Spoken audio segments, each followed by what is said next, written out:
So I read all these self-help books in the last year and a half, and I'm gonna let you know if they're worth it and the lessons I learned from them so you don't have to read them. And make sure to subscribe down below, give me a thumbs up, and let's get started. The first book is The Book of Boundaries by Melissa Urban. This book is great if you want to learn how to stand up for yourself, how to set a limit, how to set a boundary, whether it's in the workplace, a relationship, a friendship, a neighbor. It's basically a good guide on what to do when you don't know what to do. The majority of this book is basically just templates of things to say and how to say a boundary. Now, do I think this is an essential book? Yes, if you're just very new into learning when to draw a line and walk away. But if you already know how to do that, you don't need to read this. Why Men Love Bitches.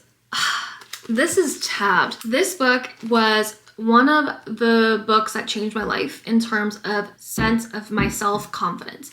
Yes, this is a dating book, but I don't view it as that. I view this as a book of holding yourself with high value, how to respect yourself and show other people how to treat you. And there's this concept in this book between the nice girl, aka the doormat, and the bitch, the girl who knows what she wants. The bitch is someone who is not afraid to walk away when she's not being treated nice. She's not whiny, she's not begging for someone to treat her right. She knows who she is, she knows what she's worth, and if you are not treating her right, she's gonna walk away. But the nice girl, the doormat, will people please, will make excuses for someone's poor actions, will constantly try to beg someone to be there in her life because she doesn't know how to be on her own. So this is great.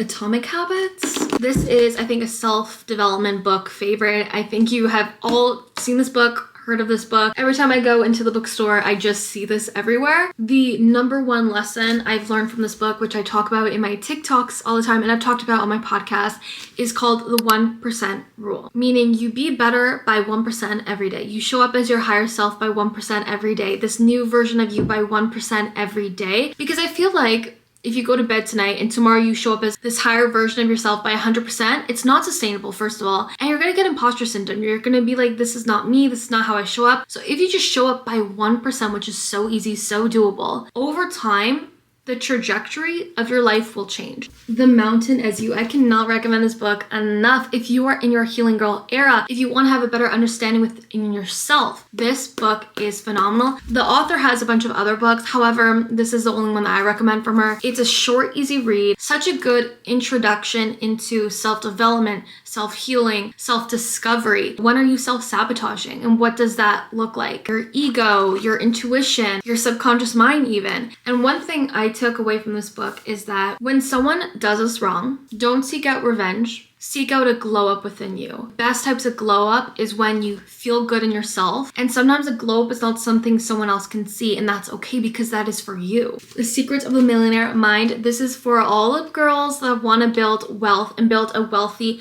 mindset. As you follow me on my channel and my podcast, Glowing From Within, which you should be listening to it, you know, I talk about how our subconscious mind plays a huge role in our everyday life, in the money we earn, in our friendships, in our relationships, in our self-concept, in our confidence. Our brain is so powerful. And when we want to accumulate wealth, we have to have a wealthy money mindset. And one of the lessons I love in this book is it's talking about how we kind of have a financial thermostat, right? We have a thermostat of what we feel worthy of having. Is your financial thermostat set towards spending, saving, earning? This whole book is understanding the energy around money because money is an energy.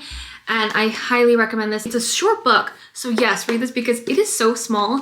I flew through this so quickly. Think and Grow Rich for Women. I read this on my Kindle. This is the same book as Think and Grow Rich by Napoleon Hill. However, it's updated and more for women, and it's by Sharon Letcher. There's so many stories in here from women founders and women who, you know, took a chance on themselves and creating their dream life. So if you're a woman in business or you're starting a side hustle or you're wanting to just build wealth within yourself, this is great because again, this talks about the energies of money and the way that you view money, the way you receive money. You are a badass and you are a badass at making money. This was the very first self-help book I've read along with Why Men Love Bitches, and this one is all about money. I don't recommend this one. I think these two books I recommended in this video are much better. This is kind of like an introduction into the energy around money and wealth and your mindset. And this one is a good book. Again, it's a good introduction into self-development, into knowing yourself. However, I think this book that I recommend is better than this one. So do I recommend these? Yes, if you're just getting started into reading self-development, but I feel like over time there are a lot better books. Attached.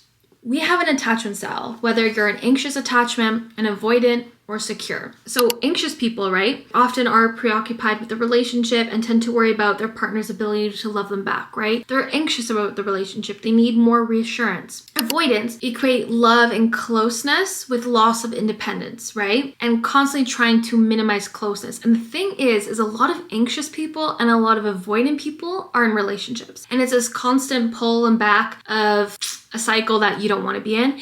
And secure people are people who feel comfortable with love and security, and they're warm and loving. And these are the types of people that are really good for anxious people, because an anxious person wants reassurance, wants that love, and the secure person is able to give it because they know that showing love does not mean you're losing your freedom. I think there's nothing wrong with all three attachment styles. I think it's just knowing what you are and what kind of relationships you need in your life to balance that out is what is key.